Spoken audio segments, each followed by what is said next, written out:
Boa tarde, são 17 horas do dia 9 de agosto de 2025 e o Trilhas da Democracia Conjuntura entra ao vivo para uma nova rodada de análise de conjuntura. Nós estamos esperando aqui a deputada estadual do PSOL de Pernambuco, Dani Portela, que é a convidada fixa, né, de hoje.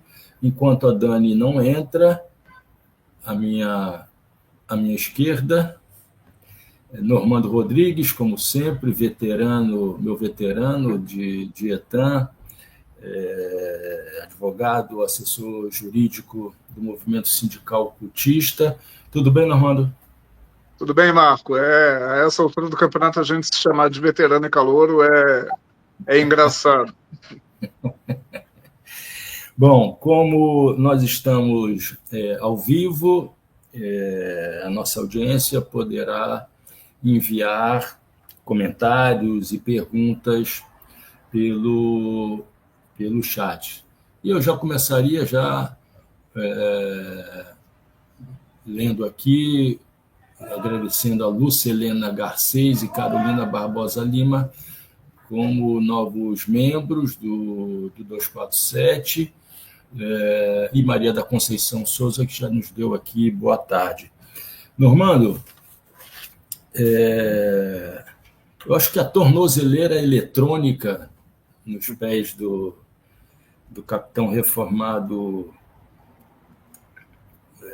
Jair Bolsonaro e a prisão domiciliar dentro dessa nossa conjuntura que é extremamente veloz, acelerada, já ficaram para trás, quase como fatos consumados, né? E ao que parece, a gente está muito próximo da marcação do julgamento, né? Do primeiro núcleo, é isso? Do primeiro núcleo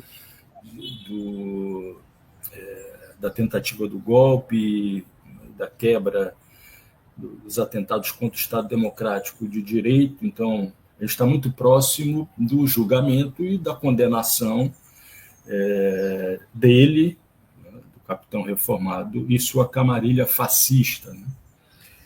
Mas o que aconteceu no decorrer dessa semana só vem a mostrar como realmente essas análises de conjuntura, cada vez mais elas precisam ser, o título da análise de conjuntura precisa ser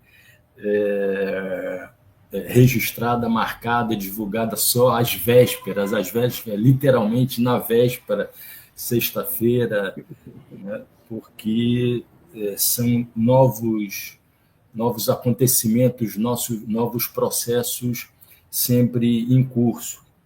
Então, durante essa semana ocorreu esse motim fascista,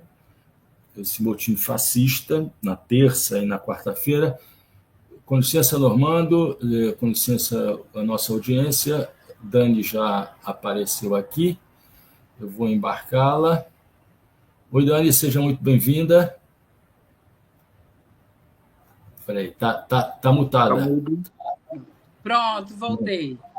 Obrigada pela acolhida, mais uma vez aqui para debater temas tão importantes. Dani, seja muito bem-vinda mais uma vez, e eu dialogava aqui já com o Normando, né, do quão acelerada é essa nossa conjuntura, né?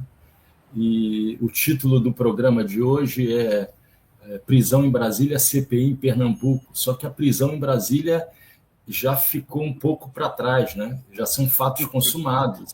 A tornozeleira eletrônica, a prisão domiciliar do Bolsonaro e estamos aí no aguardo, na expectativa da marcação do julgamento no STF da condenação do Bolsonaro e da sua camarilha fascista, né? E eu dizia que, no decorrer dessa semana, entre a escolha do título desse programa de hoje e esse momento de agora, vários acontecimentos da cena política fazem com que a gente tenha que atualizar não o título, mas as discussões aqui, né? Eu faço referência, lógico, aos lamentáveis acontecimentos na Câmara dos Deputados, em Brasília, na terça e na quarta, cerca de 36 horas, alguma coisa, entre 30 e 40 horas, do motim fascista que tomou conta ocupou a mesa diretora da Câmara, impedindo que fosse dado início ao semestre legislativo, né, depois do recesso do meio de ano, né? E aquelas cenas, eu gostaria, na sequência, ouvir a análise de vocês, mostram claramente que o golpismo, não apenas na história política brasileira, né, mas o golpismo na história recente do Brasil, esse golpismo que remonta a 2016, o golpe contra a presidenta Dilma, as várias tentativas de golpe e o discurso golpista dos anos 2018, 2022, durante o governo Bolsonaro, o que aconteceu na Praça dos Três Poderes em 8 de janeiro, esse golpismo não se afasta da cena política nacional, né? É um golpe continuado, é um golpe permanente, e nós teremos que lidar com ele daqui para frente, né, nos próximos 5, 10, não sei quantos anos, né? Quer dizer, é um passado que não passa e que se reatualiza, né? E junto a isso, só para acrescentar um novo elemento que torna essa conjuntura ainda mais complexa, né, os vários sinais de crescimento da interferência, da vontade de interferência do governo estadunidense, de Trump, no cenário político nacional. Eu falava com o Normando antes, né, em off, dizendo da notícia de que o advogado do Trump teria ligado para o advogado do presidente do Senado, Davi Alcolumbre, dizendo como não vai ser dado início não ao processo de impeachment do Alexandre de Moraes. E junto a isso, aquilo que eu considero muito, muito grave,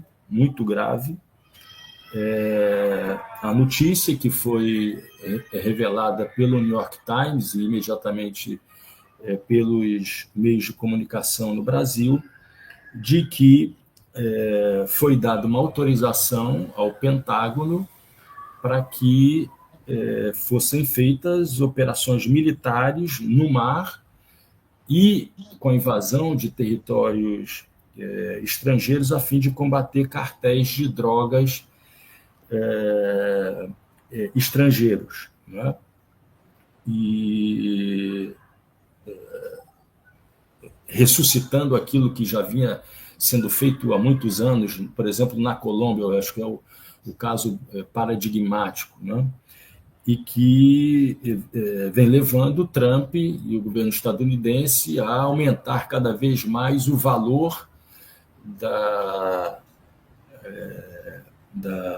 daquilo que vai ser pago a quem apresentar provas sobre o envolvimento de Maduro com as relações entre terrorismo e narcotráfico, né? Então, eu gostaria de ouvi-la, Dani, depois Normando, sobre exatamente esse cenário político caracterizado por, mais uma vez, uma demonstração da força do golpismo na atual conjuntura, à medida que se aproxima o julgamento no STF e a prisão em definitivo de Bolsonaro, e à medida em que se aproximam também as eleições de 2026. Dani, por favor, e na sequência, Norman. Olha, Marco, você levantou tantas questões que a gente ficaria aqui dias falando. E eu vou tentar sistematizar algumas. Eu acho que Normando pode ir abrindo outros leques, né? Começando falando do tema que você abriu, que é dizendo isso. A gente lança um tema para falar da prisão de Bolsonaro, e acontece muito isso na política. É meio feito uma nuvem, né? Vem um vento e o cenário muda rapidamente, as coisas têm acontecido muito rápido. Então, a gente já esperava alguma medida mais dura em relação a Bolsonaro, e essa ainda foi uma medida branda, né? Tendo em vista que ele continua insistindo em descumprir as limitações do que era a prisão, né? A tornozeleira eletrônica, que ele pelo menos podia sair de casa, mas tinha limitação no horário, e agora convertida em prisão domiciliar, depois dos fatos dele ter atendido uma ligação e falado com os manifestantes golpistas que estavam nas ruas pedindo anistia, né? Então, para mim, a prisão de Bolsonaro, a conversão da prisão domiciliar em uma pena ainda mais restritiva de liberdade, isso é uma questão de tempo. Acho difícil que Bolsonaro consiga não descumprir. Isso é uma questão que vai acontecer mais cedo ou mais tarde, mas eu acho que você faz um elo no processo histórico bastante interessante. Entender que existe uma trama golpista e que isso não é uma coisa recente, né? Isso é uma coisa mais antiga, mas especialmente nos últimos anos, com a ascensão da extrema-direita e o fortalecimento de alguns setores mais reacionários, autoritários, muitas vezes associado ao aumento do fundamentalismo religioso, principalmente nos últimos 20 anos. Eu acho que isso é bem marcante no território nacional, não dá para dissociar uma espécie de Estado teocrático na cabeça de algumas lideranças de massa. Em 2016, todo mundo do campo democrático, o campo que nós construímos, o campo que defende a soberania, que defende a democracia, que foi às ruas contra a ditadura militar brasileira, que foi às ruas pedindo redemocratização do país, esse campo que já vem nas ruas há muito tempo, sentiu um movimento crescente ali por volta de 2016. Acho que o impeachment da ex-presidenta Dilma abre uma cortina que estava meio que velada ali nos nossos olhos e muita gente não estava vislumbrando, de setores se organizando mais à direita e trazendo de volta ideais mais autoritários e antidemocráticos, né? Não, por acaso, para além da família, da pátria e da propriedade privada, das declarações de voto de impeachment, né? A Deus, Deus, a família. Então, os lemas que levaram muita gente na rua na época da ditadura, eles voltam naquele período, mas todo mundo lembra que como foi marcante a declaração de voto do próprio Bolsonaro naquele momento oportuno, dedicando aquele voto à memória dos piores torturadores da história, que infelizmente não havia sido apenas o pavor da ex-presidenta Dilma Rousseff. Então, a partir dali, do governo Temer e posterior governo Bolsonaro, várias declarações e ascensões e consolidação de um pensamento mais extremista, de um pensamento golpista, que foi ganhando um terreno muito fértil e se consolida com a tentativa de golpe no 8 de janeiro. O que é uma coisa que tem me preocupado, e aí eu queria colocar isso para provocação, antes de entrar nos outros temas mais macro, nas nossas relações internacionais. Me preocupa um pouco, porque ao mesmo tempo que eles se organizam, o 8 de janeiro não foi apenas uma horda de pessoas como gado, descontroladas, desorientadas, quebrando tudo. Não foi uma turba desorientada.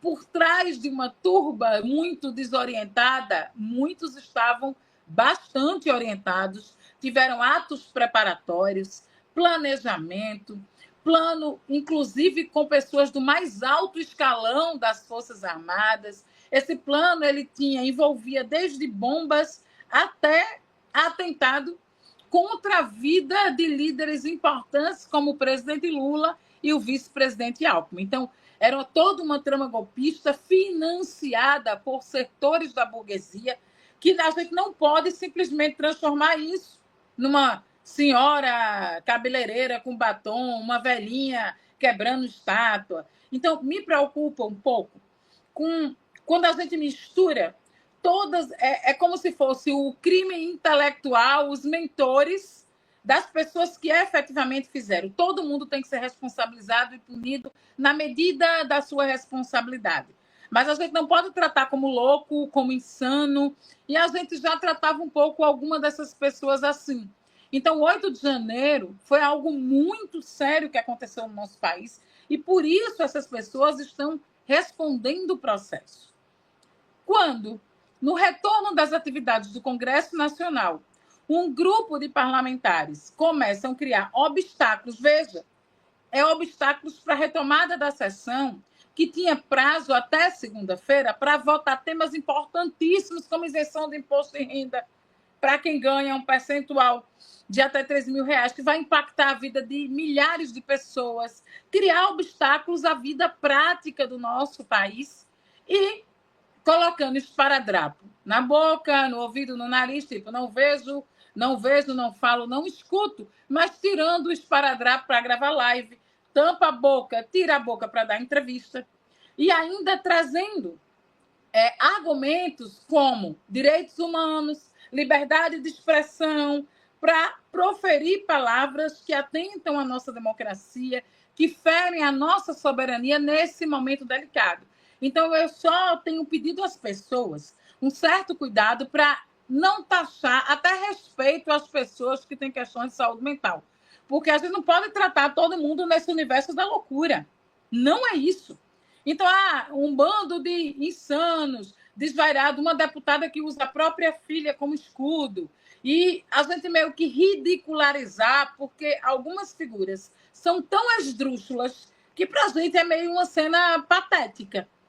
Só que a gente, quando mistura essa coisa do patético, do esdrúxulo, tipo, é tão absurdo o que ele fala, como vou mandar todo mundo para a ponta da praia, não merecia ser estuprada, o erro da ditadura foi não matar mais, e a gente foi tratando isso como um parlamentar que, por muitos anos, Bolsonaro, ele era piada no programa de Alessandra Ximenes. Então, era alguém extremista que aparentemente era tão absurdo o que ele falava, como alguém tem coragem de dizer isso nos dias de hoje. Só que esse alguém foi ganhando adeptos e parte de um sentimento que a gente não pode levar para esse campo do absurdo, do ridículo, por mais que seja absurdo e ridículo, mas essas pessoas têm que responder pela gravidade do que elas estão fazendo. Então, a punição de 6 meses, espero que essa punição de 6 meses para esses parlamentares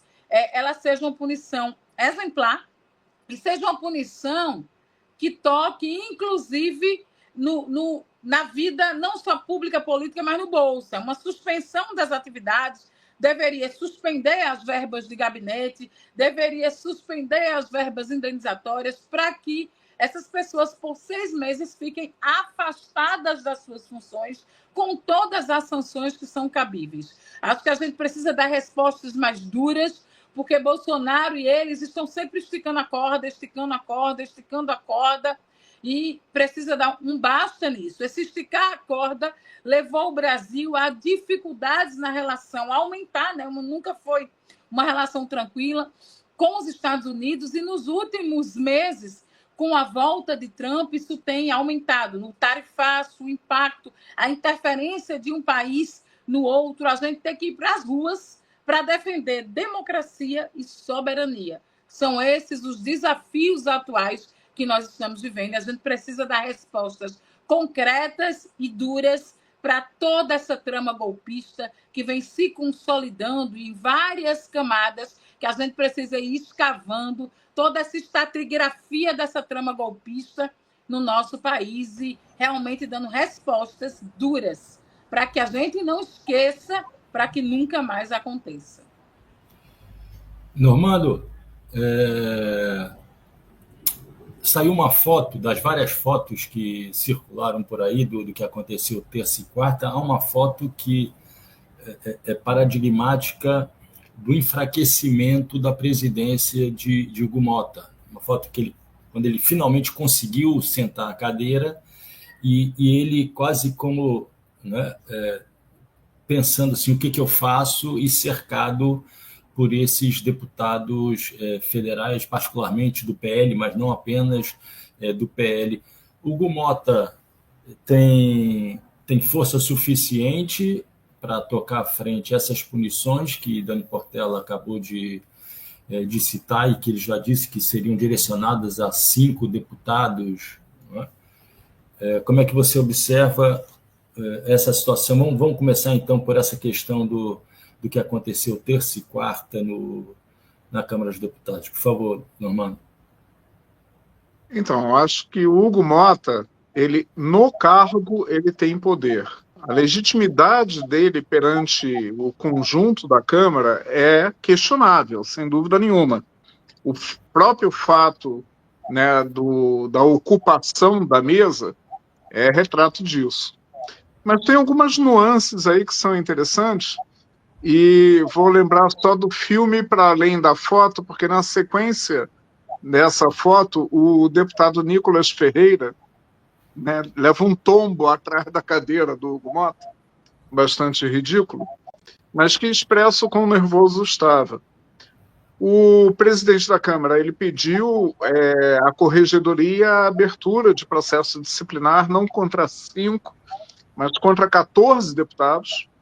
Isso inclui, para além da Júlia Zanata, isso inclui o delegado de polícia, deputado federal assassino da namorada, o Bilinski, esse troglodita, inclui o nazista Marcel Van Hatten, né, que era quem sentava à cadeira do Hugo Mota e se recusou por minutos a se levantar, com o próprio presidente da Câmara mandando ele se levantar, e inclui o próprio Nicolas Ferreira, nessa lista de 14.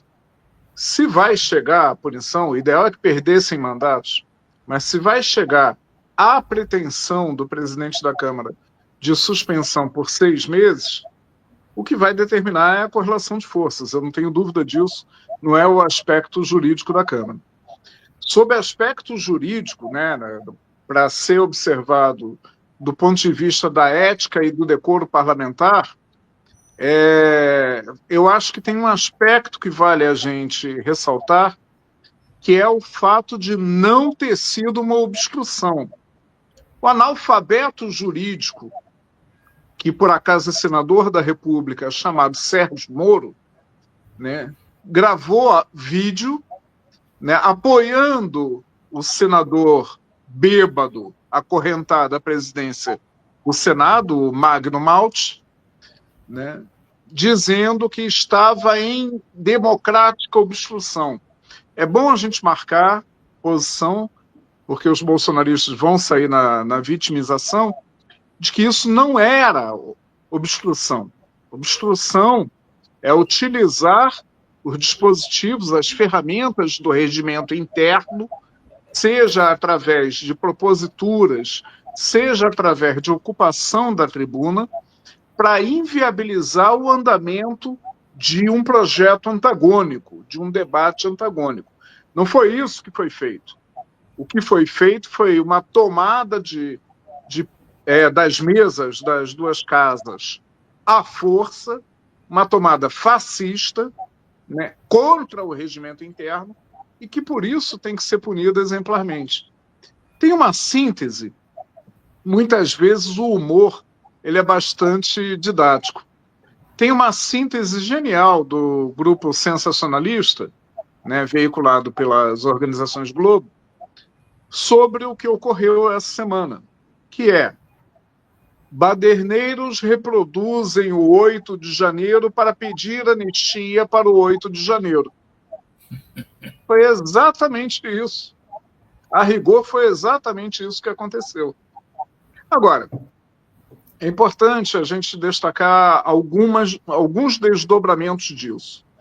Um deles muito interno, né? O PL ele tem a maior bancada e ele se tornou um partido político que advoga contra o Brasil no episódio do tarifaço, né? Indiscutivelmente. Se fosse aplicada a Constituição no que diz respeito aos partidos políticos, artigo 17, e a lei dos partidos políticos, o PL tinha que ser cassado, porque é um partido que está trabalhando contra o interesse nacional e submetido a um governo estrangeiro.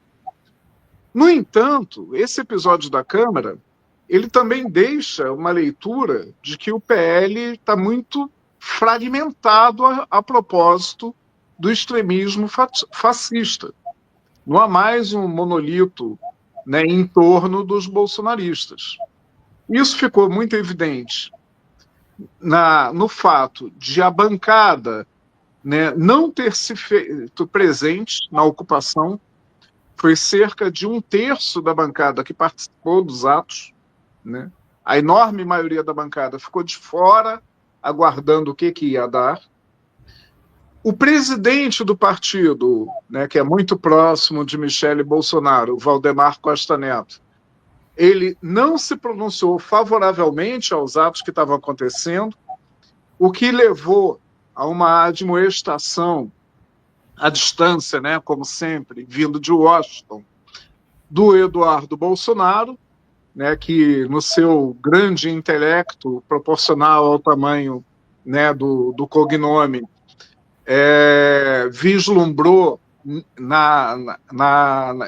no refugar de Valdemar Costa Neto a necessidade de criação de uma nova legenda política, rachando com o PL. Isso não é qualquer coisa, é bom de ser observado. E o reflexo disso também, e do tarifaço, no Centrão. Não que o Centrão vá deixar de ter os seus pleitos e que vá ainda negociar com o fascismo e com a extrema-direita. Vai continuar fazendo tudo isso. O candidato do Centrão, óbvio, dentro do fascismo, seria Tarcísio de Freitas. Isso é muito claro. Mas o Gilberto Kassab foi se reunir com Lula, né, no auge dos escombros e das apurações da ocupação da mesa, e saiu anunciando o seguinte: Lula é inquestionavelmente o favorito, Tarcísio não deve sair candidato, porque ele não deve entrar em bola dividida, só deveria sair candidato à presidência se tivesse certeza de ganhar, e que o PSD de Kassab vai pleitear o lugar de vice na chapa do Lula. Essa é uma inflexão muito significativa para quem 4 semanas atrás estava declarando que o Lula ia ser batido, né, e que o PSD pleitearia a cabeça de chapa da oposição. Essa mudança de discurso não elide o perigo que a gente tem de fora. A Dani colocou no final da fala dela brilhantemente, né, as duas frentes que a gente tem.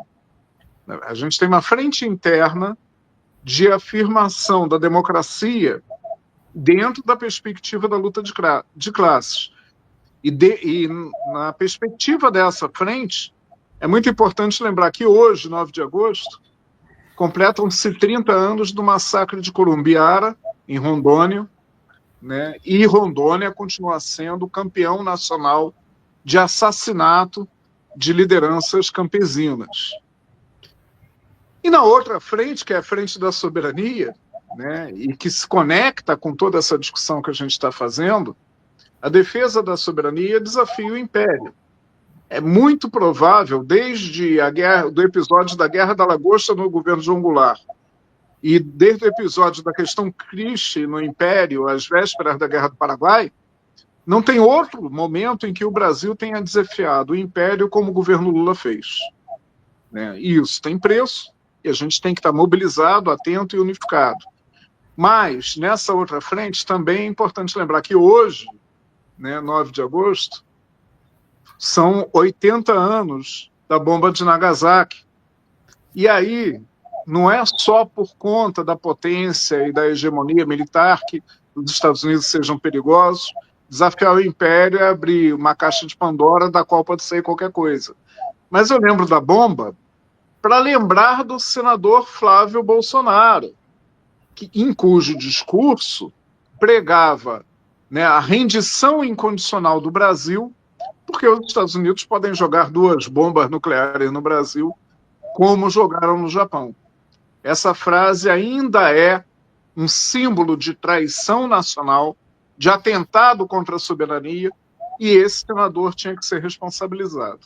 Agora, como eu disse no início, tudo vai depender da correlação de forças, e a gente tem uma enorme tarefa, um enorme desafio pela frente. Antes de voltar a palavra para a Dani, deixa eu fazer uma leitura aqui nas mensagens que foram enviadas pela nossa audiência, né? Darcy Adam, Exide Dalla, Heitor Trindade, Rony da Silva, Maria Corse, Maria de Lourdes Souza, todos dizendo boa tarde para nós, dizendo cana para esses golpistas, sem anistia para golpista, César Silva, Mauro Freire, Sidney Schuster, Rosângela Pettini, Ladislau, não anistia para bandidos golpistas, César Silva de novo, os jornais golpistas já retiram seu apoio do ministro Alexandre, é uma pergunta. Iramaia Sampaio, não tem anistia certa, esses golpistas sem noção têm que ficar presos mesmo, eles são capazes de tudo. LG sem anistia, ótima colocação, Dani. Marta Flores, boa tarde, falando de Jacarepaguá, Rio de Janeiro. Cátia, agora terão tempo para aprontar. Ivânio Santos, boa tarde, me desculpe, 6 meses é muito pouco. Luiz Humberto, Hugo Mota, em essa manifestação ele não caiu, mas se houver outra manifestação ele cai. César Silva de novo, nós não gostamos, mas eles tinham o direito de se manifestar. A esquerda já utilizou essa forma de protesto? Eu acho que não, César, dessa maneira não. Professora Caterine,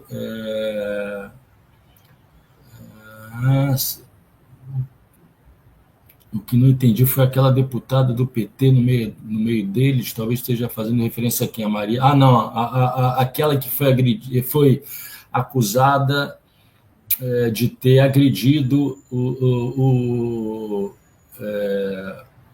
deputado Nicolas, não é? Bom, e Walter Alexandre, o PSD quer serviço do Lula para depois pedir imprimam, provavelmente ele escreveu impeachment, né?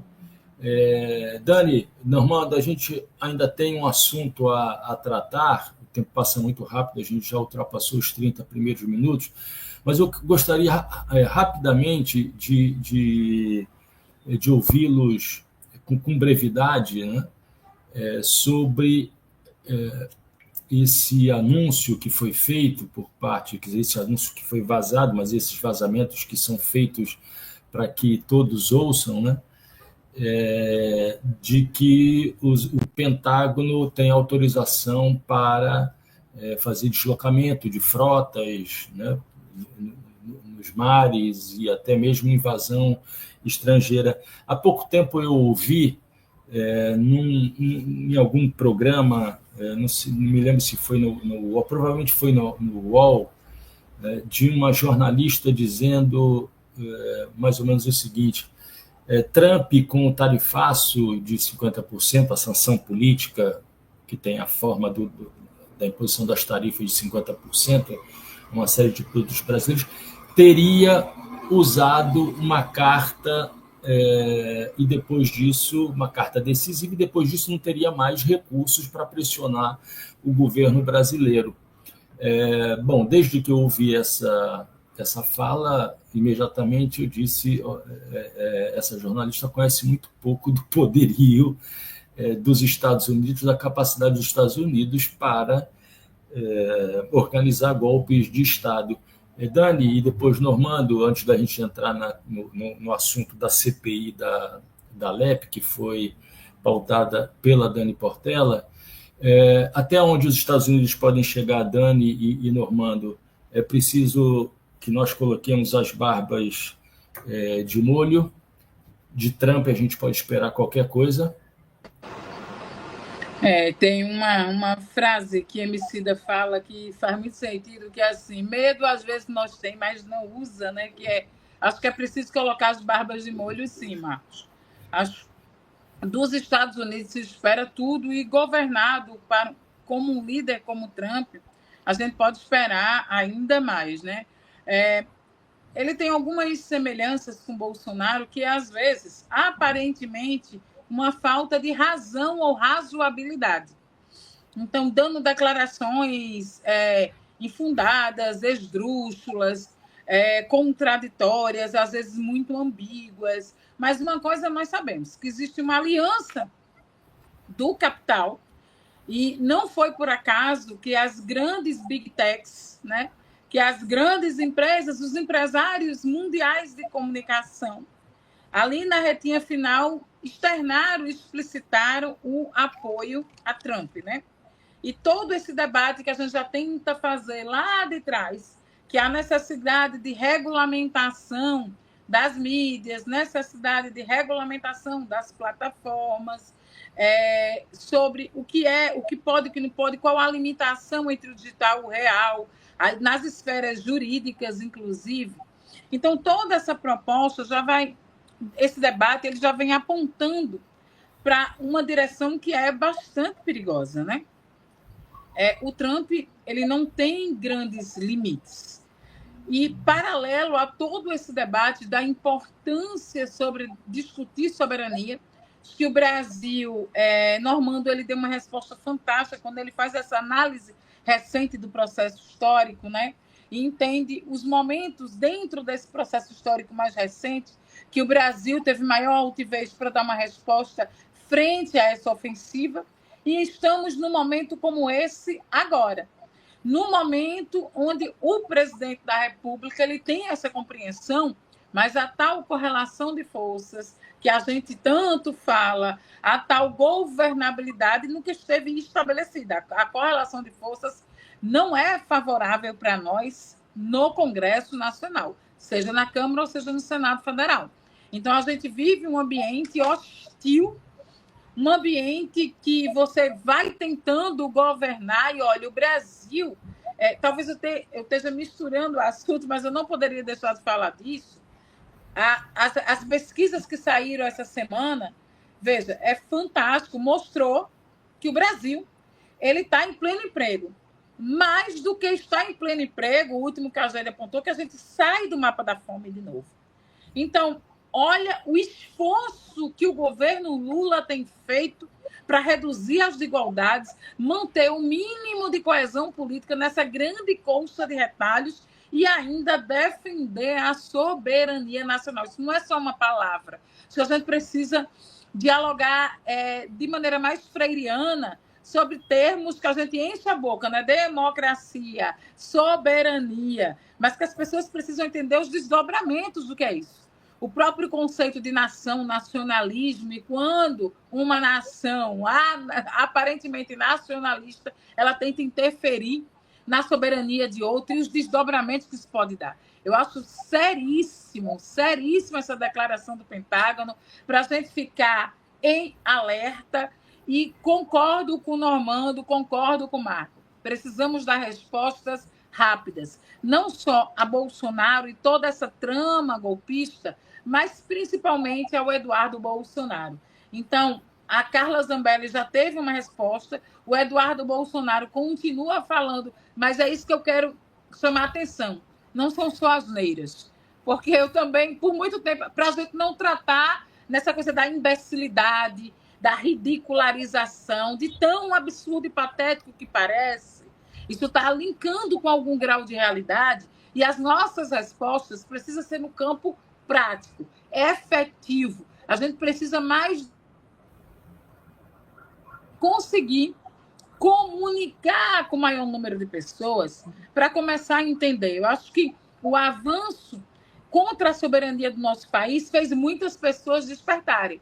as últimas pesquisas em relação à aprovação das atitudes do governo, do presidente Lula, já começam a apresentar uma resposta. O Brasil é dos brasileiros. Acho que essa não é só uma campanha, não é só uma frase. Precisa gerar um sentimento, e um sentimento que perpasse, inclusive, as nossas limitações quando a gente se enquadra. Eu sou de um campo, eu sou do outro, é entender que, independente de algumas diferenças que são importantes serem respeitadas, nós somos brasileiros e brasileiras e precisamos defender a soberania do nosso país. É preciso, sim, botar a barba de molho e ficar bastante em alerta, mas criar uma coesão maior em torno desse sentimento nacional. Para isso, a gente precisa dar respostas. Não só dizer sem anistia para golpista, mas dar respostas duras para todos esses atos que são atos em continuado. Para mim,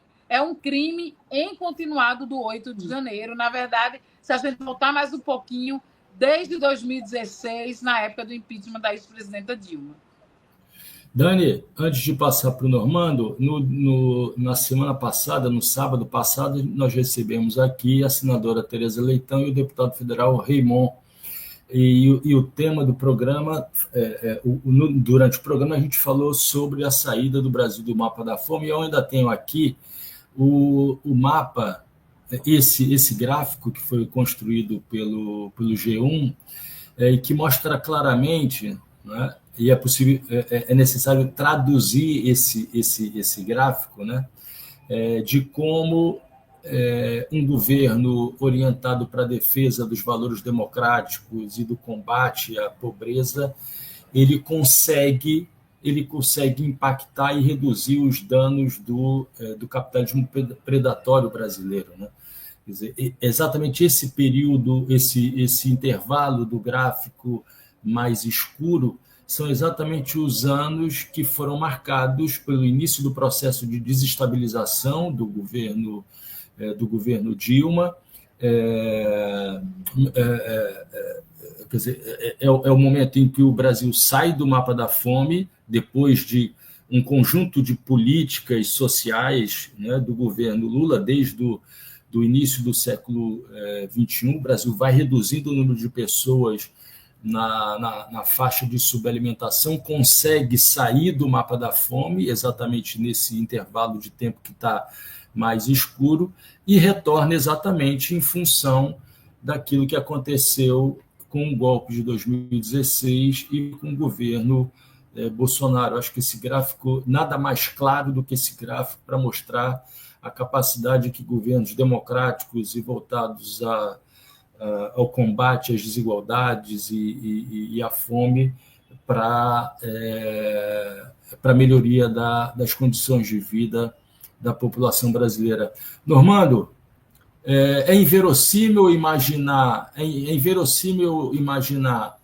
que, num determinado momento, Trump possa dar uma entrevista dizendo que foram detectadas a presença do PCC e do Comando Vermelho, do primeiro comando da capital e do Comando Vermelho no tráfico internacional de drogas para os Estados Unidos, e ato contínuo, alguma mobilização, algum deslocamento, alguma ameaça em relação à soberania brasileira, no campo até militar? É inverossímil imaginar isso? Não, não é inverossímil, é bastante possível, embora não provável. Eu acho muito importante a gente recapitular, né, como é que funciona a mente do Império, né, porque eles têm uma dualidade de comportamento entre o que é admissível para os Estados Unidos e o que é inadmissível, e dentro e fora da fronteira, em se tratando de cidadão americano ou não. Então, por exemplo, existem julgados da Suprema Corte americana consolidando o chamado direito penal do inimigo, que é uma barbárie, né, que fala que o direito não é universal e para o inimigo eu não preciso garantir, né, os primados dos direitos humanos. E isso leva a situações jurídicas em que, por exemplo, a CIA mantém centros de tortura na Hungria e em Guantánamo, na base dos fuzileiros navais americanos em Cuba, até hoje, porque autorizado pela Suprema Corte a torturar, porque são lugares fora do território americano, né? E assim também, o Trump, ele revogou unilateralmente uma legislação de 1958 que tinha tirado, né, da legalidade a corrupção de governos e empresas estrangeiras. Até 1958, uma potência econômica empresarial norte-americana poderia deduzir do imposto de renda do que paga ao governo americano aquilo que gastasse com propina para comprar governos e empresas estrangeiras. O governo Eisenhower revogou essa lei e o Trump, nas primeiras semanas de governo desse segundo mandato dele, revogou a revogação. Então, hoje, essa realidade volta a valer. Aquilo que uma empresa, a GE, por exemplo, ou a Boeing, ou qualquer empresa americana, ou Musk, né, gastar em corrupção de um governo estrangeiro ou de uma empresa estrangeira, ele pode abater do imposto de renda que paga ao governo norte-americano, né?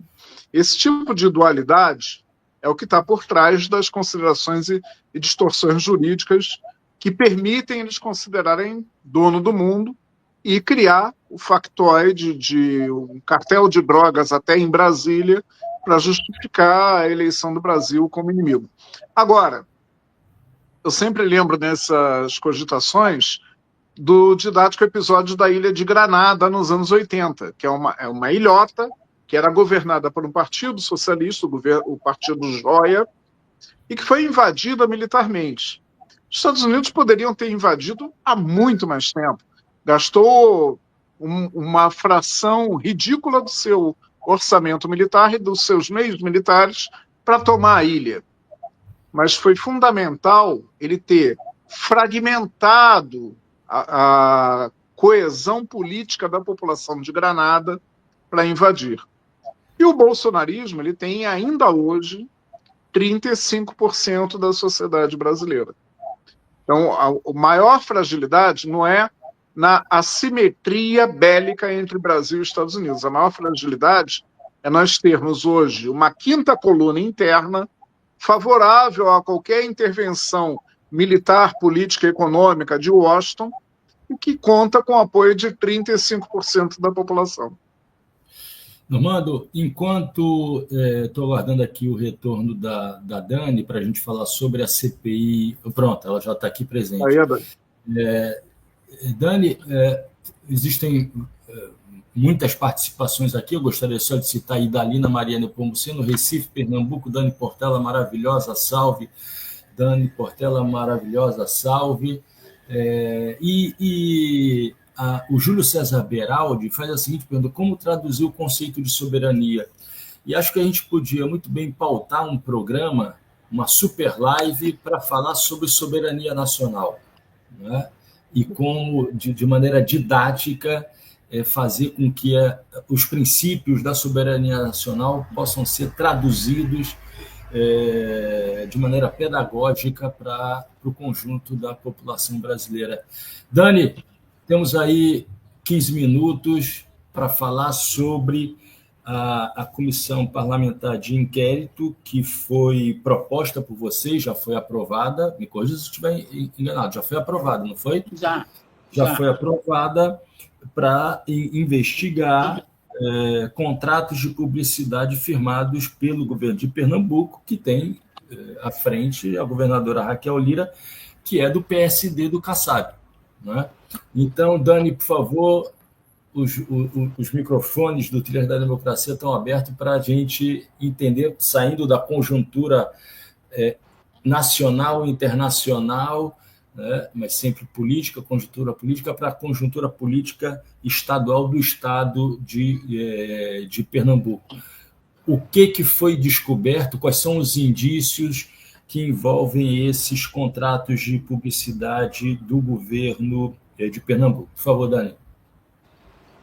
Desde quando eu chego na LEP, né, eu assumi a liderança da oposição naquele primeiro momento, E eu sempre fiz uma oposição muito responsável, uma oposição até dialogada, né? Tem um feito histórico em Pernambuco, né? A governadora é a primeira mulher a governar o nosso estado em toda a história, né? A gente vive a primeira senadora, que é a senadora Tereza Leitão, do Partido dos Trabalhadores, e a primeira governadora de um outro campo político do partido, hoje no PSD, mas mudou recentemente, era do PSDB. Então, de dois campos políticos distintos, eleitas pela primeira vez. E sempre me incomodou, e segue me incomodando, que sempre que eu faço uma atuação mais dura e mais crítica, ela é falada, como pode uma mulher criticar outra mulher? Isso é violência política de gênero. Eu quero um dia desdobrar isso com mais elementos, né? Porque eu, na liderança da oposição, sempre me traziam isso. Mas você critica uma mulher que chegou ao governo, eu sempre disse, não é uma questão de gênero, é uma questão em relação à gestão. E eu me debruço muito, eu sou professora de história e advogada. E uma professora de história, filha de um estatístico, que sempre fui chamada a olhar números. Então, eu sempre tive muita curiosidade, desde que eu fui vereadora, a me debruçar sobre as peças orçamentárias, que é uma coisa que a gente faz pouco, né? E eu, pedagogicamente, como uma pedagoga freiriana, sou professora desde os meus 14 anos de idade, fiz um convite de tornar essas peças mais didáticas, para que mais pessoas pudessem incidir, entender o que é esse orçamento, o que são o plano plurianual, as LOAs. E olhando para o orçamento, sempre me chamou muita atenção a disparidade, que onde você bota o recurso mostra onde está a sua prioridade. Dos recursos que são gastos com publicidade e propaganda e recursos com outras áreas, como saúde, educação, moradia, e dentre todas as áreas de políticas públicas, né? O gasto com publicidade e propaganda sempre foi um gasto muito alto, e claro que a gente entende que existe publicidade e propaganda indispensáveis, propagandas governamentais, campanhas de vacinação, de matrículas e tantas outras. Mas a disparidade de valor vai crescendo cada vez mais. Então, este contrato específico, que vai ser alvo dessa CPI, o que é que ele chama a atenção? Nunca antes na história do estado de Pernambuco se teve um contrato com um valor tão alto por um tempo tão longo. Geralmente, esses contratos são de 4 anos, que é o tempo de uma gestão, podendo ter um aditivo de prorrogação de 1 ano, para que o governo subsequente, reeleito ou não, tenha 1 ano, porque é o tempo de licitar, fazer todo um processo para se contratar uma nova empresa. Esse contrato que está em voga em Pernambuco agora, olha, Normando, 10 anos. O contrato foi firmado pelo tempo de 10 anos. Valor, 1 bilhão e 200 milhões de reais. Nossa. Mais de 1 bilhão de reais num prazo de 10 anos.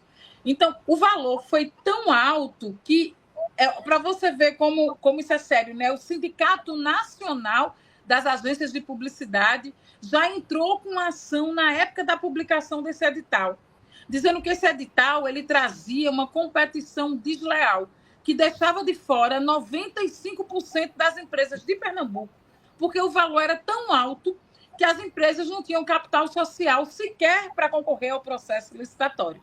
E que isso geraria uma desigualdade ali na concorrência. O que de fato aconteceu, apenas uma empresa do estado que conseguiu se inscrever, e as 3 finalistas foram empresas de São Paulo, e a vencedora é uma empresa chamada E3, que nós aqui não conhecíamos, vencedora do certame. E aí chegou para nós uma denúncia. Esse edital está sendo fruto de uma ação do Tribunal de Contas, que pediu suspensão desse contrato com uma decisão, porque apontou diversos indícios de irregularidade ainda na licitação. Então, uma série, tipo contato interno com contato externo, suspensão da transmissão, recontagem de ponto, uma série de irregularidades que eu não vou entrar aqui nas minúcias da lei de licitação. Mas 2 coincidências me chamaram bastante atenção e espero que não tenha chocado só a mim, que é essa empresa vencedora de uma licitação bilionária, nunca antes vista no estado, ela precisava apresentar um endereço aqui no estado. E ela se instala em 4 salas pertencentes a Valdemiro Teixeira Lira, primo da governadora Raquel Teixeira Lira, conhecido aqui como Dodge. Então, a empresa vencedora, ela se instala nas salas do primo da governadora, e uma funcionária da empresa de publicidade deste primo do pai, a Marketplan, 16 anos trabalhou com eles. No mês da licitação, ela é contratada por quem? Pela empresa de São Paulo, vencedora do edital com o estado de Pernambuco. Então, essas coincidências, elas chamam a atenção e apontam indícios de irregularidade que ferem princípios básicos como impessoalidade, moralidade, legalidade, dentre outros aí, da administração pública. E paralelo a isso, várias denúncias graves que a CPI pretende apurar de uma série de agências, blogs e noticiadores com campanhas unificadas contra figuras políticas, não só da Assembleia Legislativa, do Tribunal de Contas, do Tribunal de Justiça, que eles acham que fazem oposição à governadora do Estado. Então, há indícios de um uso de verba pública para publicidade, para além da publicidade governamental. Tem muitos elementos que a gente vai averiguar. Não foi fácil conseguir dar entrada numa CPI. Eu precisava de 17 assinaturas, eu consegui 19. Já teve deputado que assinou, que titubeou, que disse que assinou sem saber. E eu tenho desmentido isso. Jamais eu daria cheque em branco para ninguém assumir. Todo mundo que assinou, leu o texto, sabia o que era o fato, né, que estava gerando essa denúncia. Precisa de um fato muito objetivo e há indícios claros de irregularidade, de possível corrupção envolvendo um contrato bilionário de publicidade com o governo do estado de Pernambuco. A gente está no prazo de instauração, de indicação dos membros. Nós temos até segunda-feira próxima. Depois é o prazo de instauração da CPI, né? Então, eu acredito que não é uma CPI contra a governadora, mas contra este contrato bilionário específico que a gente quer se debruçar, olhar para esse certame, para como foi feito, ouvir as pessoas envolvidas. Nós estamos recebendo denúncias que são muito graves. É dinheiro público e a nossa tarefa é fiscalizar. O Tribunal de Contas já está fazendo isso, já pediu a suspensão, o Ministério Público do Estado já foi instado a participar, a Polícia Civil do Estado de Pernambuco já instaurou um inquérito. Então, a Assembleia Legislativa de Pernambuco também, no seu dever fiscalizador, vai estar colocando essa CPI à disposição da sociedade do povo de Pernambuco. Mas a disputa, viu, é de que eu estou uma semana com dores de cabeça fortíssima. Foi um ato de organização e coragem, porque você mexe com coisas que ninguém nunca mexeu, né? Mas é importante fazer isso. Eu não gostaria de dizer isso, Dani, mas a tendência é de aumentarem essas dores de cabeça à medida em que os trabalhos da CPI forem se desenvolvendo. Veja, a gente está chegando ao fim desse programa. Dani, na tua próxima volta aqui, daqui a 5, 6 semanas, você nos mantém atualizados sobre o desenvolvimento dos trabalhos dessa CPI. Foram muitas as mensagens, inclusive mensagens da Elisângela Azevedo, com várias críticas ela fala à esquerda de Pernambuco, se ela tem lutado verdadeiramente, e aí lista uma série de temas, né, que parece que, na opinião dela, a esquerda pernambucana não tem se manifestado. Muitos votos de força para você, Dani, nesse trabalho. Bom, a gente está próximo das 18 horas, a gente passou aqui de 750 aparelhos conectados, nos acompanhando. Um abraço, Dani, é sempre um grande prazer recebê-la aqui no Trilhas. A gente se vê daqui a 5, 6 semanas. Um grande abraço, Normando. Uma boa noite de sábado à nossa audiência. Um feliz Dia dos Pais, dos avós, né? Normando é pai e avô, por isso que ele é veterano. Então, um parabéns duplo, e também as mães que desempenham, né, o papel de pai e de mãe.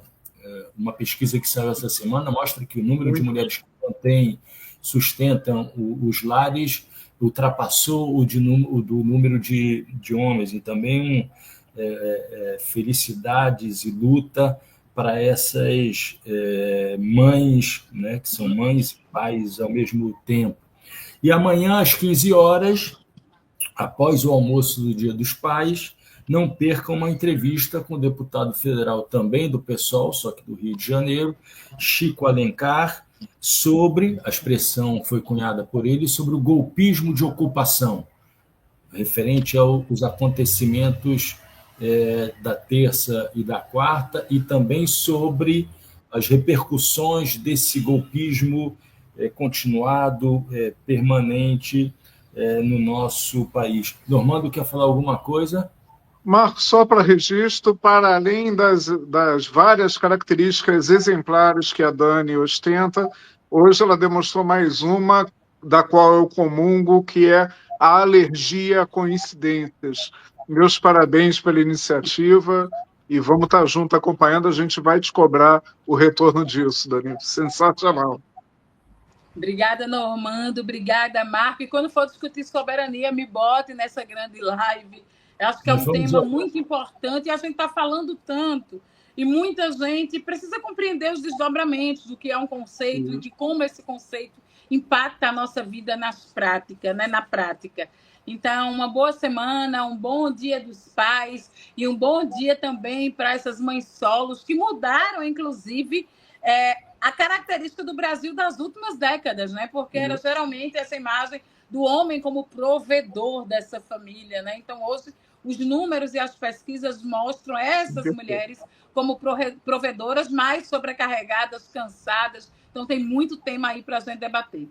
Um bom final de semana e um bom domingo para todo mundo. Abraço. Então, amanhã às 15, não percam Chico Alencar, e em breve uma super live sobre e em defesa da soberania nacional. Boa noite de sábado, feliz Dia dos Pais. Na luta.